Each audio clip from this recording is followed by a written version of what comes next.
guerra já havia começado. É uma guerra que já tem uma vitória, mas é uma guerra. É uma guerra não de duas forças iguais, mas é uma guerra.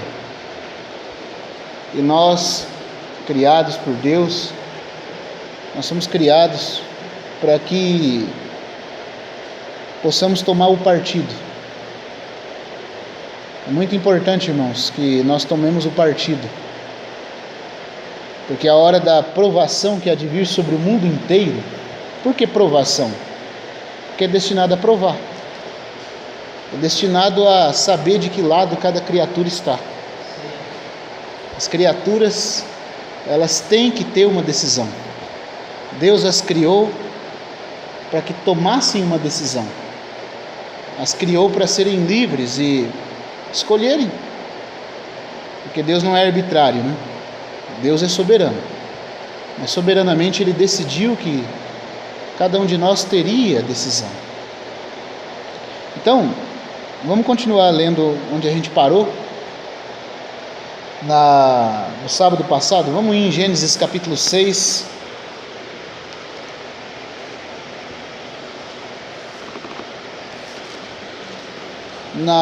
No primeiro sábado que a gente falou, nós falamos da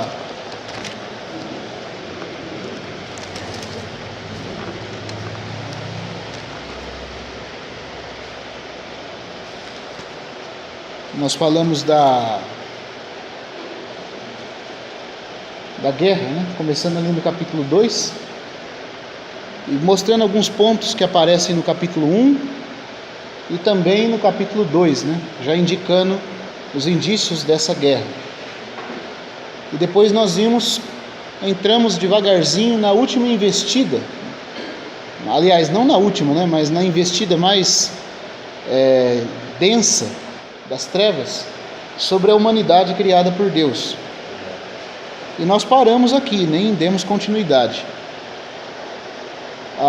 Eu tenho aqui comigo, como auxílio, um material produzido pelo irmão Gino, né, que eu vou talvez fazer referência a ele ou fazer consulta enquanto a gente estiver lendo. Vamos ler Gênesis 6, verso 1 até o 4.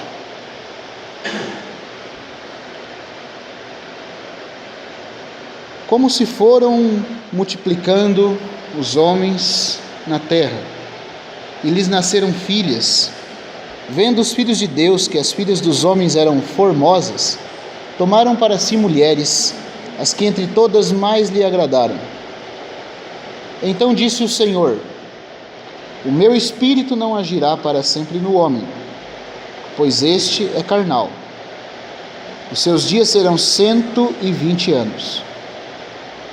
Ora, naquele tempo havia gigantes na terra, e também depois, quando os filhos de Deus possuíram as filhas dos homens, as quais lhe deram filhos.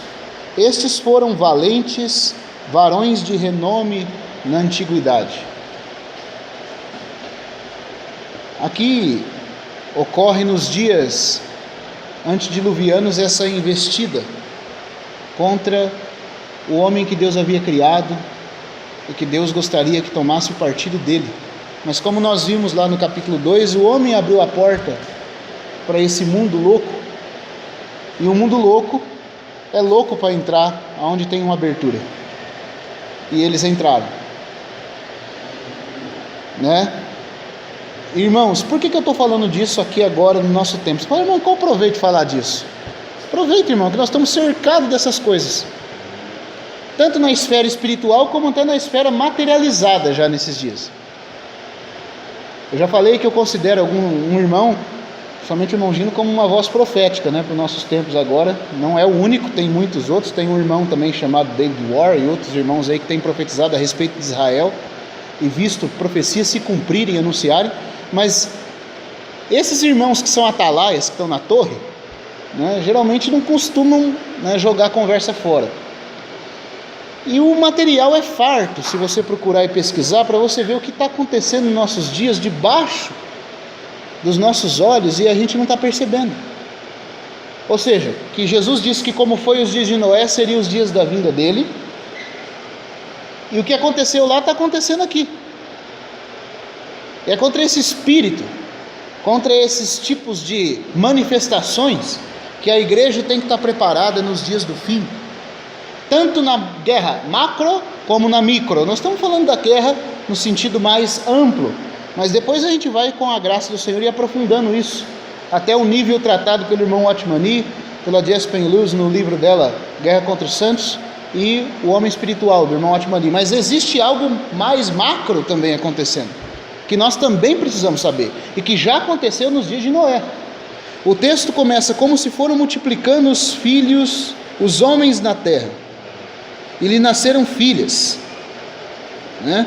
Vendo os filhos de Deus. E essa expressão no hebraico é Benah Elohim, os filhos de Elohim. Como eu falei aqui no sábado passado, no século IV houve um homem de Deus chamado Július Africanus, que era um dos pais da igreja daquela época. Até a interpretação desse Július Africanus, toda a igreja primitiva e toda a comunidade judaica interpretava os filhos de Deus aqui como anjos. Vocês entenderam? A partir de Július Africanus, e depois adotado por Santo Agostinho, e quase que dogmatizado por ele na Cidade de Deus, no livro que ele escreveu, um tratado chamado A Cidade de Deus, passou-se na igreja a acreditar que isso aqui não se podia referir aos anjos. Não pode ser anjo. Filhos de Deus aqui não. Esses filhos de Deus são os filhos de Sete, da raça piedosa de Sete, do capítulo 5. Isso eles dizendo, Július Africanus e Santo Agostinho. Por quê? Porque anjo não pode casar. Anjo não se dá em casamento. E o texto usado por eles em Mateus capítulo 22, a gente leu a semana passada. Não vou pedir para voltar lá para ler porque a gente já leu. Mas lembra que está escrito lá? Que na ressurreição não se casam nem se dão em casamento, mas são como os anjos de Deus no céu, sendo filhos da ressurreição. Mas presta atenção, irmão, né? Jesus não está falando que o anjo não consegue casar. Ele só está falando que anjo no céu não se casa. É diferente de eu falar assim, ó, o Renan não rouba. É uma coisa. Renan, uma pessoa moral, com a vida de Deus dentro dele, não rouba mesmo. Mas se eu dissesse assim, o Renan nunca consegue roubar, aí é diferente. O Renan não há nele a capacidade para roubar. Eu posso falar isso do Renan? Não. Por quê? Porque tem capacidade. Você pode falar assim, o Daniel não é um ladrão. É uma coisa. O Daniel nunca ladrou. Mas se você falar assim, o Daniel não consegue ser um ladrão, ah, irmão, é outra história. Jesus Cristo disse que os anjos não se casam, não se dão em casamento, mas não disse que eles não conseguem fazer isso. Eu queria só reler com os irmãos o texto de Judas, porque eu gosto de, como diz aí, mostrar o negócio provado pela Escritura. Outro dia, até num grupo que eu participo, o debate foi sobre isso, e os irmãos ficaram, esse negócio não é assim. Eu falei, então vamos lá, vamos para Judas verso 6. Falei, me explica esse versículo, que aí eu me dou por satisfeito, eu me calo, né? E eu estou aqui com a interlinear grega, só para ler para os irmãos, conforme está escrito no original também. Vamos lá, Judas 6, vamos voltar lá.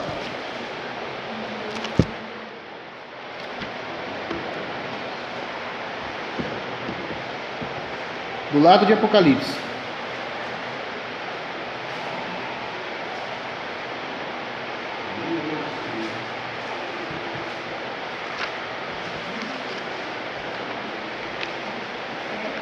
Judas, versos 5 e 6, vamos ler.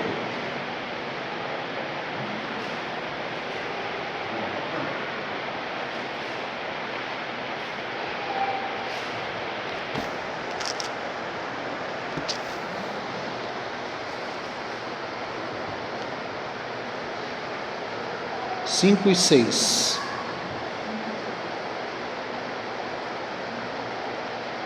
Ó, versículo 5 diz: quero, pois, lembrar-vos, embora já estejais ciente de tudo, uma vez por todas, que o Senhor, tendo libertado um povo, tirando da terra do Egito, destruiu depois os que não creram. E a anjos, os que não guardaram o seu estado original, né? Mas abandonaram seu próprio domicílio, ele tem guardado sob trevas em algemas eternas, para o juízo do grande dia. 7. Agora presta atenção no 7, irmão, que é aqui que está a questão.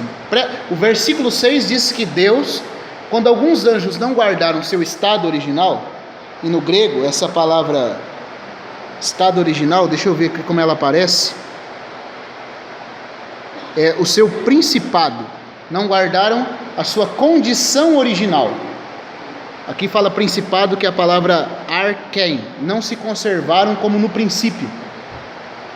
Essa seria a melhor tradução. Eles não se conservaram como foram feitos no princípio. Então é sinal que anjo pode mudar, né? Embora ele não mude 2 vezes, 3 vezes, porque não é ambíguo igual a gente, mas ele pode ter uma decisão. Fala que não guardaram seu principado em arqué, né? Mas deixando a sua própria morada, diz o grego, a sua própria morada, domicílio, sua região própria.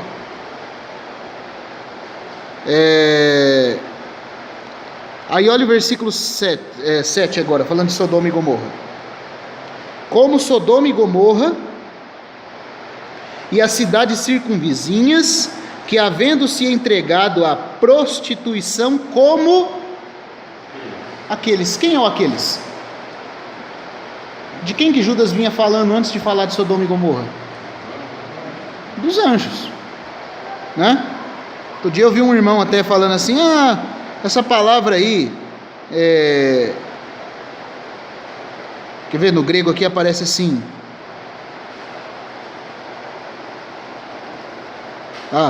toutos, é a palavra grega. Essa palavra aquele aí, toutos, não pode ser aplicada aos anjos. Como não? Se Judas está falando, ele vem falando que os anjos não guardaram o seu estado original, e diz que Sodoma e Gomorra como aqueles. Quem que é o aqueles então desse versículo? E diz que Sodoma e Gomorra praticou prostituição. Já falei para os irmãos que a palavra prostituição aqui também é ekporneisaian. Ekporneisaian. Não é só porneia, que é fornicação, não é nem prostituição. A palavra, às vezes tem versões que traduzem imoralidade, outras traduzem por prostituição. Nenhuma delas dá o sentido correto. A palavra tem, o termo grego é porneia, que vem falando de fornicação, relação sexual ilícita, mas não só de porneia, mas de ekpornesian, que ek é a preposição que significa prostituição com seres de uma outra dimensão, fornicação com seres de outra natureza. Sodoma e Gomorra praticou a ekporneia aprendendo com eles, porque eles estavam fazendo. Então esse versículo de Judas mata o negócio, é ou não é? Com certeza, você não pode jogar fora isso aqui. Então anjo não se casa nem se dá em casamento no céu, mas depois que, como diz o irmão Caio, que ele surta e desce para a terra e toma um corpo, meu irmão, depois que isso aí acontece, tudo é possível. Tudo é possível, por mais assombroso que isso seja. E misturar, irmãos, misturar a genética, você está entendendo? Misturaram o que em hebraico é chamado de min, que é a ordem, o conjunto das espécies.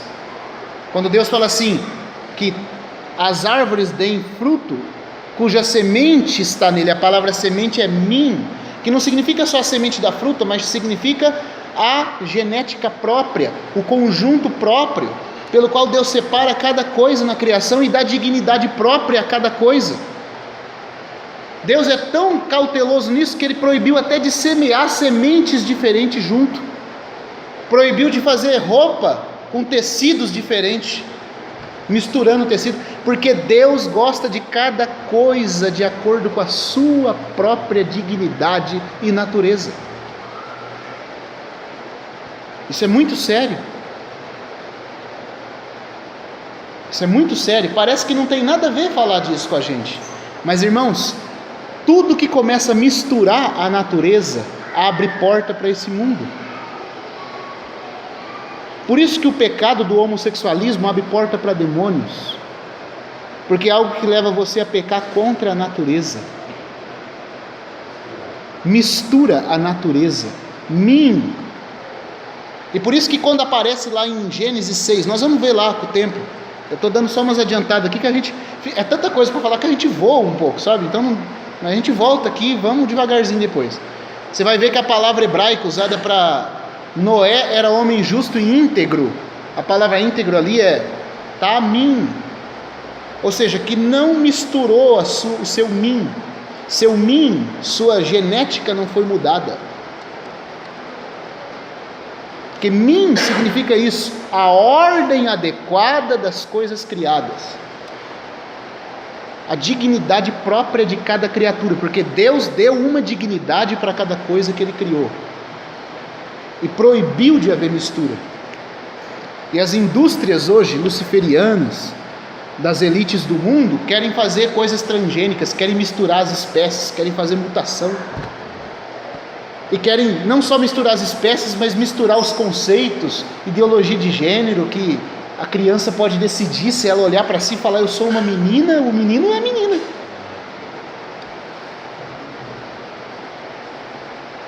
E querem liberar. Mas o que isso faz? Isso abre porta para esse mundo, porque eles foram os primeiros a não respeitar o seu min. Os irmãos estão entendendo? Não respeitaram o que aqui fala domicílio, a dignidade própria, o seu arché, que em grego, arché é o seu princípio. Fugiram fora do seu princípio. E levaram a raça humana a sair fora do princípio também. Agora vamos voltar lá para Gênesis.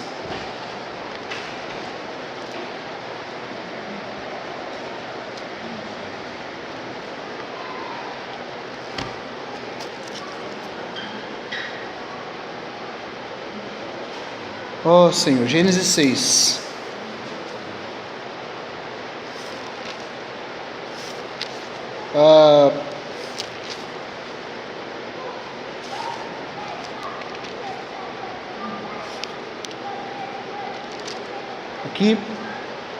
Aqui fala assim, ó: vendo os filhos de Deus. Essa expressão se refere a anjo. Nunca você pode tomar esse versículo aqui querendo dizer que isso está se referindo aos filhos de Sete. Por quê?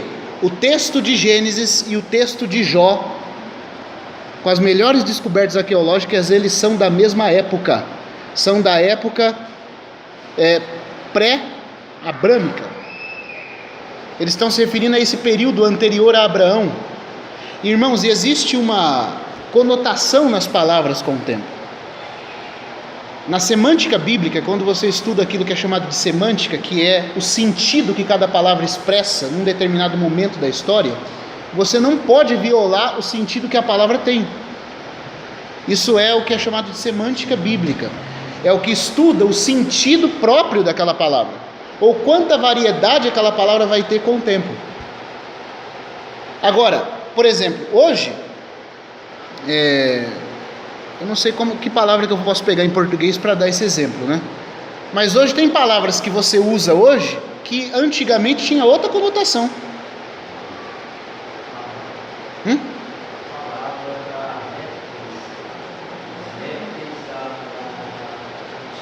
Não.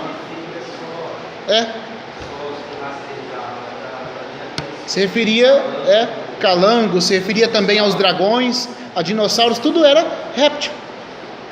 Não tinha outra palavra para isso. Depois inventaram o dinossauro.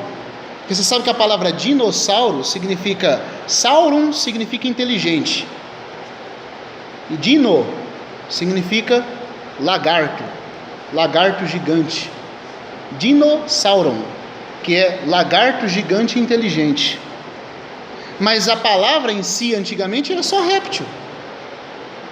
Então, a semântica, ela vai se adaptando com o tempo e ela vai tomando outras conotações no significado dela. Você está entendendo? Vamos pegar aqui, por exemplo, eu vou dar um exemplo aqui. Se você fala da palavra funk, antigamente, a música funk, antigamente, na origem dela, nos Estados Unidos, irmão, se você chamar uma pessoa da época que, quando o funk foi criado, falar que funk é o que toca hoje no Rio de Janeiro, nas quebradas, eles vão ficar horrorizados, porque nunca funk significou aquilo na origem. Mas é que a semântica da palavra vai mudando com o tempo. Porém, se você está lendo a palavra funk de acordo com o tempo em que ela foi criada, você tem que respeitar o significado dela para aquele tempo. Os irmãos estão entendendo? Está dando para entender? Você não pode pensar que funk, na sua origem, é o funk de hoje. Se você lê funk hoje, você pensa nessas baixarias que ocorrem nas quebradas das favelas.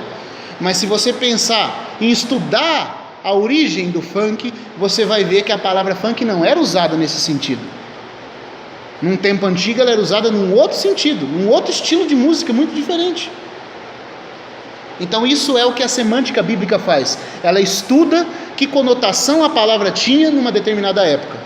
Levando-se em conta que o texto de Gênesis e o texto de Jó são da mesma época, porque ambos, de acordo com os melhores estudiosos, foram escritos por Moisés, se referindo a um período anterior a Abraão, ou da mesma época de Abraão.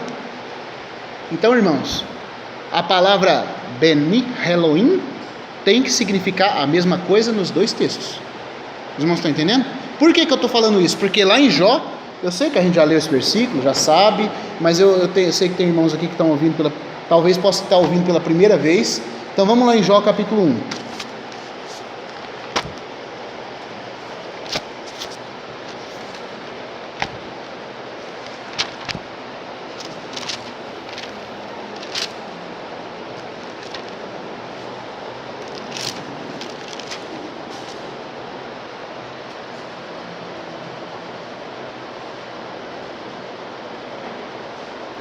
Vamos ler o versículo 6.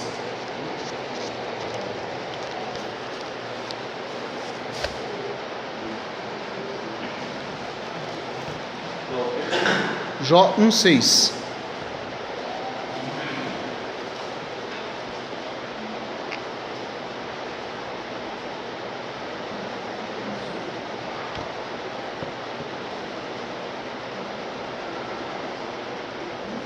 Num dia em que a mesma expressão de Gênesis 6, em Jó 1:6, num dia em que os filhos de Deus, essa expressão filhos de Deus no hebraico, Beni Elohim também, Beni Elohim, porque filhos de Elohim, os filhos de Elohim, a melhor tradução é num dia em que os filhos de Elohim, porque Deus aqui é o plural majestoso, Elohim. Num dia em que os filhos de Elohim vieram apresentar-se perante Javé, vieram prestar conta a Javé, porque eles têm que prestar conta de tempos em tempos, de tudo que fazem. Veio também o Satã entre eles, é assim que está no hebraico. Veio também Satanás, mas a palavra hebraica é Ha-Satã, porque Satanás também foi mudando a conotação com o tempo, porque antigamente não se sabia que havia um inimigo personalizado espiritual. É depois, que vai se entendendo que Satanás é uma pessoa. Por isso que eles colocam o artigo Ha-Satã. O Ha é o Satã no hebraico. O Satã veio também entre eles como um dos filhos de Elohim. Por que é chamado de filhos de Elohim? Porque Deus é a origem deles, foi Deus que os criou. E eles têm que prestar contas para Deus, porque não são livres para fazer o que quer pelo universo. Essa expressão que aparece em Jó é a mesma que aparece em Gênesis 6, vendo os filhos de Elohim, se referindo a esses anjos, que as filhas dos homens eram formosas. Então os irmãos estão vendo, primeira coisa que a gente viu, que anjo pode sim cometer esse tipo de pecado. Segundo, que essa expressão não se refere aos filhos de Sete. Irmão, não precisa gastar tempo com isso. Precisa, irmão. Daqui a pouco vocês vão encontrar um grupo de gente por aí falando o contrário. E esse grupo de gente que fala o contrário, quando tiver acontecendo as coisas que vão acontecer, eles vão ficar apavorados. Que já está acontecendo em alguns lugares do mundo. Então está vendo? Os filhos de Deus se referem aos anjos. É a mesma semântica, é o mesmo tempo, a palavra tem a mesma conotação. Ninguém que estude a Bíblia a sério pode desconsiderar isso.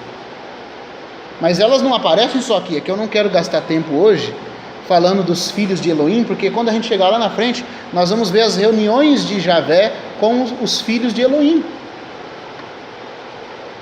Porque ela aparece nos Salmos, ela aparece nos textos de Reis, ela aparece em Gênesis, ela aparece em vários outros lugares. Não só em Jó. Aqui em Jó é uma reunião a respeito de Jó.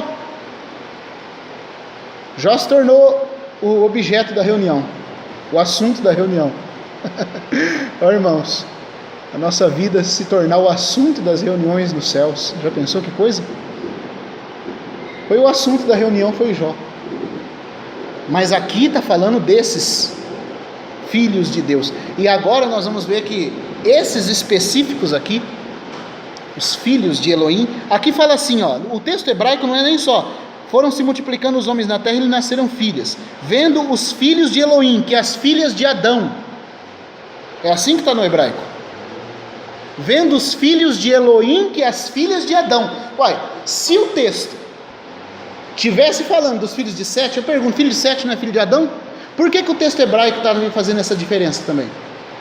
Dizendo que alguns são filhos de Elohim, enquanto as mulheres são filhas de Adão. Semana que vem eu vou ver se eu trago a tradução hebraica para ler para os irmãos conforme está no hebraico. Filhos de Elohim, filhas de Adão. Outra diferença que aparece no texto. Estou dando muitas provas aqui para os irmãos não acharem que a gente está inventando história da carunchinha. Irmão, você está viajando. Esses dias eu vi um irmão que eu fiquei até irado com ele, que ele falou que o irmão Gino às vezes viaja na maionese quando ele prega essas coisas. É muito mitológico, irmão. Esse irmão está viajando na maionese. Eu tenho os livros dele tudo aqui em casa. Deu vontade de perguntar aí, quantos você já leu a série? Eu também tenho, já li muitos e leio até hoje. Você falar com um homem que tem um nível que tem, o tempo que tem de estudando na Bíblia, o hebraico, as fontes originais, fazendo uma exagogia do texto de Gênesis e de Enoque, você vem falar que esse homem está viajando na maionese? Se for para viajar, eu quero viajar com ele. Porque, irmão, a coisa é muito mais embaixo do que essas pessoas pensam. Mas esse negócio está viajando na maionese. Então me prova esses versículos aqui. Os filhos de Elohim e as filhas de Adão. Os filhos de Elohim, pela semântica de Jó, se refere a anjos. O texto é da mesma época. E o texto de Judas, que mata todo o negócio. Eles praticaram a ekporné e a semelhança daqueles anjos. Quando se materializa, isso é possível de acontecer. Aí fala assim, as filhas dos homens eram formosas. O que eles fizeram? Tomaram para si mulheres, as que entre todas mais lhe agradaram. Então não foi um negócio também de assim, vamos lá ver se a gente convence. Não, foi cooptação. Elas foram cooptadas. Era como uma abdução. Então disse o Senhor: o meu espírito não agirá para sempre no homem, pois este é carne. Não é carnal, a tradução é carne. Ou seja, ele se tornou plenamente carne. Não há nada de espiritual, nem de intelectual nele mais. Depois que essa mistura começou a acontecer, eles foram ficando hibridizados e se tornando cada vez mais animais como carne. Os seus dias serão 120 anos. Aí olha o texto de Gênesis 6:4. Ora, naquele tempo havia gigantes na terra. A palavra gigante não aparece no original, ela não faz parte do original. Quem adota a palavra gigante é o texto grego da Septuaginta, que é uma tradução grega feita pelos judeus sábios. 300 anos antes de Cristo, 70 judeus partiram ali no Egito para Ptolomeu Filadelfo, fizeram uma cópia da Bíblia hebraica para o grego. E no grego eles usaram a palavra gigantes. Só que a palavra gigante, de novo, a semântica dela, quando ela foi usada a primeira vez, não significa seres monstruosos ou grandes. Gigantes nascidos da terra, ou nascidos na terra. Essa é a tradução da palavra gigante no grego. Mas por que ficou um negócio grande, irmão? Por que a palavra foi ganhando o sentido de algo grande? É porque esses daqui depois se tornaram grandes. Mas presta atenção, a palavra gigante aqui não está se referindo ainda aos filhos dos anjos caídos. Irmão, isso é muito importante a gente saber. Vamos ver se eu consigo explicar para vocês. A palavra no hebraico é Nephel, que significa caído. Mas quando é usada o hebraico, ela põe Nephilim, a terminação in, que é plural masculino no hebraico, enquanto a terminação ot é plural feminino no hebraico. Se você quer falar cadeiras, você tem que terminar com ot no hebraico, porque cadeira tem um sentido feminino, e o s para feminino no hebraico é ot. E se você quer falar homens, você tem que terminar com in. Se você quer falar deuses no masculino, também tem que terminar em in.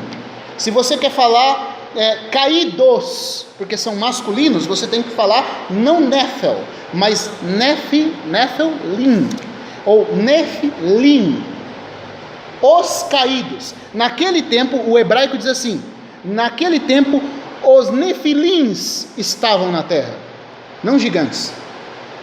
E quem são esses nefilins aqui? Esses daqui em específico não são os filhos dos anjos caídos, são os próprios anjos caídos que primeiro são chamados de nefilins, porque eles foram os primeiros que caíram. Mas depois, lá no texto de Números, os filhos deles também são chamados de nefilins. Então nefilim na Bíblia tem duas coisas: não são só os filhos dos anjos caídos, como muitas vezes a gente pensa, como eu também preguei e ensinei no passado.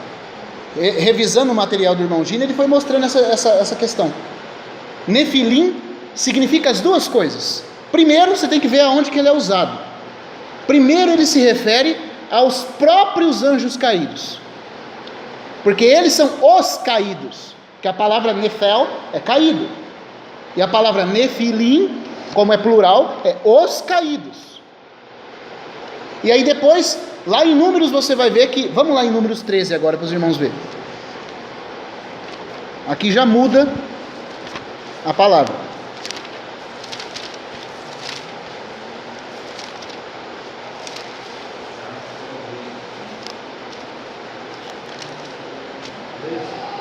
Números 13.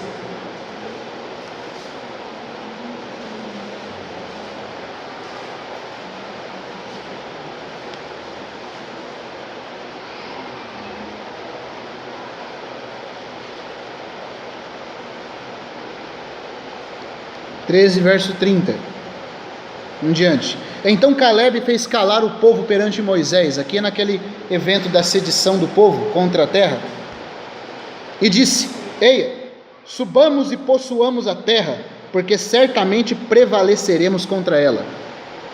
Porém, os homens que com ele tinham subido disseram: não poderemos subir contra aquele povo, porque é mais forte do que nós.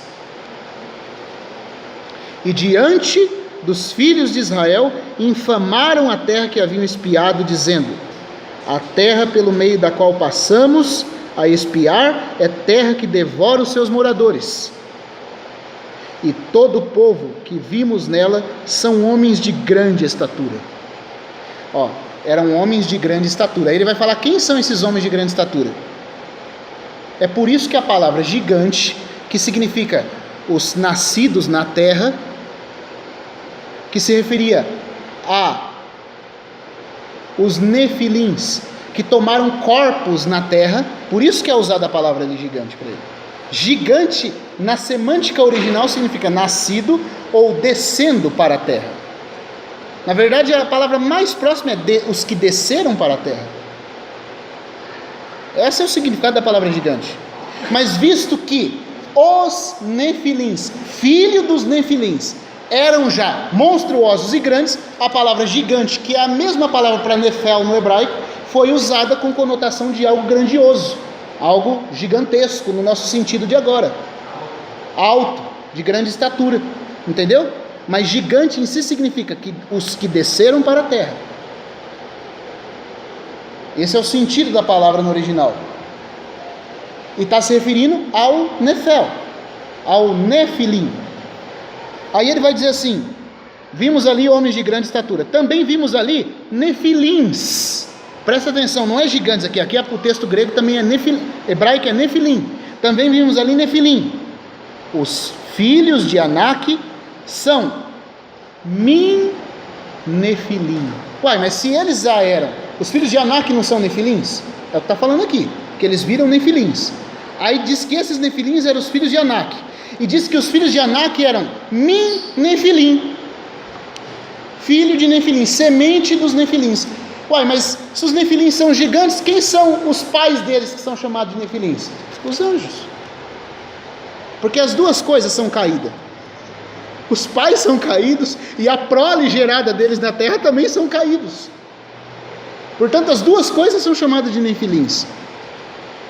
Por que eu falo isso? Porque alguns irmãos falam assim: você está falando que os nefilins vão voltar, mas tem textos em Salmos, em outros versículos, que fala que o nefilim não voltará.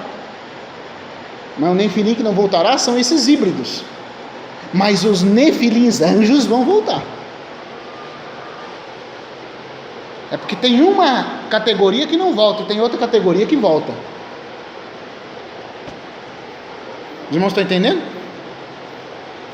Não entendeu, Mateus? Irmão, se não estiver entendendo, pare, irmão, pode perguntar. Hã? Onde foi barrado?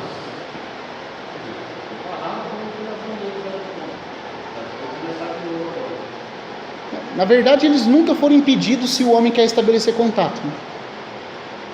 Em toda a história tem acontecido. Depois a gente... Não com esse ataque súbito, né? Mas nos últimos dias, sim. O que eu estou querendo dizer é o seguinte: quando aqueles... Por que o livro de Apocalipse fala que o poço do abismo vai ser aberto nos dias da tribulação e sairão aquelas criaturas do mundo das trevas, esses que estão presos? E o livro de Enoque, que a gente vai ler, fala que eles ficariam presos 70 gerações. E eles seriam acorrentados ali durante 70 gerações. E essas elites luciferianas tentam estabelecer contato com eles, chamando eles. Eles não conseguem libertar eles do abismo, mas abrem portais para se comunicar com eles, chamando eles para virem ao nosso mundo. Eles não conseguem vir, mas conseguem estabelecer contato. Então Deus, já que o homem está buscando estabelecer contato, na tribulação ele vai soltar eles, para que eles venham de novo. Então, aí os homens vão querer morrer, mas o livro de Apocalipse fala que a morte fugirá deles. Vocês queriam, estavam querendo estabelecer contato, estavam querendo que eles viessem. Irmão, eu vi um negócio monstruoso. Eu mandei no grupo da igreja essa semana a inauguração do maior túnel europeu, escavado em 57 quilômetros de montanha dos Alpes suíços. Eles não escondem, irmão, as ideias que eles têm, escancarado na cara o chamamento de Satanás para vir governar o mundo, e os seres deles saindo daquele buraco, e no fim todos eles acertam e destroem a rocha da montanha, e depois começam a se curvar adorando um metrô que vem aéreo no céu na forma de uma serpente. A besta sobe aqueles monstros com ela e hibridizam a raça humana, e eles começam a adorar Tá lá, tá o vídeo. Procura na internet para você ver. Não, um vídeo que eles fizeram para a inauguração, com presidentes e a elite toda assistindo. De 30 minutos quase o vídeo. O vídeo que se passou. Foi inaugurado agora. Final do ano passado aqui, o maior túnel nos Alpes suíços. 57 quilômetros de túnel escavado na pura rocha. Uma apresentação, uma inauguração, uma cerimônia de abertura do túnel. A coisa mais macabra, mais das trevas que vocês puderem pensar. E o alvo é destruir a rocha. Destruir a rocha, e no lugar da rocha aparecia o olho que tudo vê, e depois sumiu o olho e vinha aquele onde já se viu isso? Se fosse avião no ar, mas um metrô na forma de uma serpente balançando assim, e eles começam a adorar aquele negócio junto com a besta. Eles querem isso. Eles querem isso e já estão falando que vão fazer isso e que vai acontecer isso. E no fim, no meio assim da cena, tem uma cena que eles pegam alguns vestidos de branco com umas cruzes representando os cristãos no peito e começam a bater neles. Aqueles demônios começam a bater neles e judiar deles na peça. E aí o versículo aparece assim, de Daniel 7: e foi dado à besta que pelejasse contra os santos do Altíssimo e os vencesse. E eles estão festejando, porque estão vencendo os santos do Altíssimo e vão destruir a rocha. Aí o irmão que postou o vídeo só colocou assim: só que eles esqueceram de terminar de ler o livro de Apocalipse. Pelejarão contra o Cordeiro, e o Cordeiro os vencerá, porque é o Rei dos Reis e o Senhor dos Senhores. Esqueceram de Daniel também, que a rocha não é destruída, a rocha é quem destrói e se torna um monte e enche toda a terra. Graças a Deus, irmãos. Mas é que eles fazem as profecias deles, eles pegam da Bíblia só o que presta para fazer as profecias deles, é o que está para acontecer. Então, aqui fala dos Nefilim, semente dos Nefilins, os filhos dos Nefilins, que também são Nefilins. Isso tem a ver com o que aconteceu nos dias de Noé, lá atrás, a mistura, a hibridização. Naquele tempo, os Nefilins estavam na terra. Vamos voltar lá em Gênesis 6 agora. Eu já vou parar já.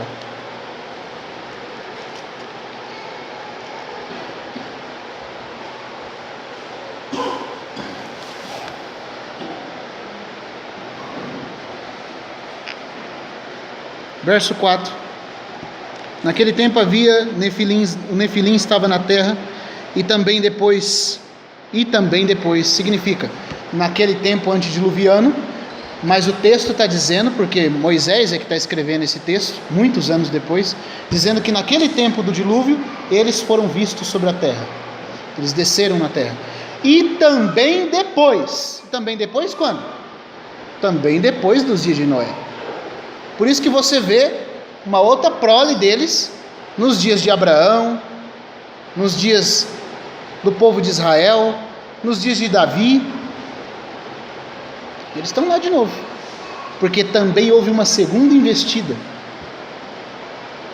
E segundo se conta, e aí depois nas próximas reuniões eu quero mostrar para os irmãos os dados históricos, quem primeiro abriu as portas para que eles entrassem de novo na terra foi Cão, o filho de Noé. O filho de Noé. Dele vem Hermes 3 vezes grande, o intérprete dos mistérios egípcios, que depois fala do luciferanismo para todas as religiões do mundo, e o politeísmo. Aqui começa o politeísmo. Arqueólogos sérios já descobriram que a primeira conceito religioso do mundo foi monoteísta, adorava um Deus único, mas que em algum determinado momento da história houve alguma coisa que aconteceu que os homens começaram a adorar vários deuses. E aqui está a explicação para a origem de vários deuses, porque os Nefilins desceram, os caídos, e se vieram passando por deuses, e aqueles que se vieram passando por deuses nos nossos dias estão se passando por OVNIs, por aliens, por espíritos evoluídos. É isso que está acontecendo. É isso que está acontecendo agora nos nossos dias, que vai ficar cada vez mais frequente, né? Por isso que naquele tempo e também depois. Todo mundo fala, mas não morreu tudo no dilúvio? Primeiro que não morreu tudo no dilúvio. Nós vamos ver por que também, mais para frente. Não tinha como todos morrer no dilúvio. Segundo que houve uma segunda investida desses anjos que desceram de novo na terra. Irmãos, é essas coisas que o mundo, é para esse caminho que o mundo está caminhando. Por isso você fica vendo filmes, peças comerciais, falando de vidas que vêm do espaço, para nos ajudar, para nos evoluir, para nos fazer dar o salto quântico evolutivo da história, porque até os canais como o History Channel, Discovery Channel, tem aquela matéria lá no History, que falaram assim, não, aquele texto de Gênesis lá, que Deus proibiu o homem de comer da árvore do conhecimento do bem e do mal, e aí vinha lá o diabo, aquilo lá não é Deus e diabo não, aquilo lá é uma guerra de OVNIs, os OVNIs que nos desenharam, que nos criaram, e havia um OVNI mau e um OVNI bom, e olha o que eles tiveram coragem de falar, irmão, tiveram coragem de falar que Javé é um OVNI mau, porque estava tentando impedir a raça humana de ter conhecimento, e que Lúcifer tem que ser reinterpretado, ele está sendo mal entendido, ele sim que é bom, porque ele queria a evolução humana, ele queria nos dar conhecimento, e o Jeová não queria. Está aí nos documentários falando, eram OVNIs na verdade, eram vários, tanto aí pegam as palavras que aparecem assim, eis que o homem se tornou como um de nós, tá vendo? Ó, tinha mais de um lá, eram vários OVNIs que criaram a raça humana, criaram, mas queriam impedir, mas tinha um OVNI que veio do outro lugar, do espaço, que queria ajudar a raça humana a evoluir, e queria dar a ela o conhecimento. Agora nós estamos entendendo a história de Pandora, da caixa de Pandora e Prometeus, é a mesma história, é a mesma história. Lúcifer tem que ser reinterpretado.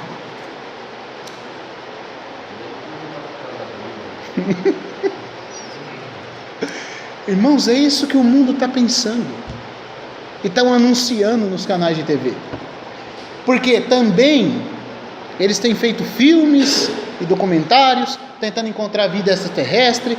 A NASA já começou a divulgar a notícia que até 2020 vão encontrar essa vida. Vai dando uma olhada, irmão, porque tudo que eles jogam assim meio no ar, é planos do que eles têm já e do que sabem que está para acontecer.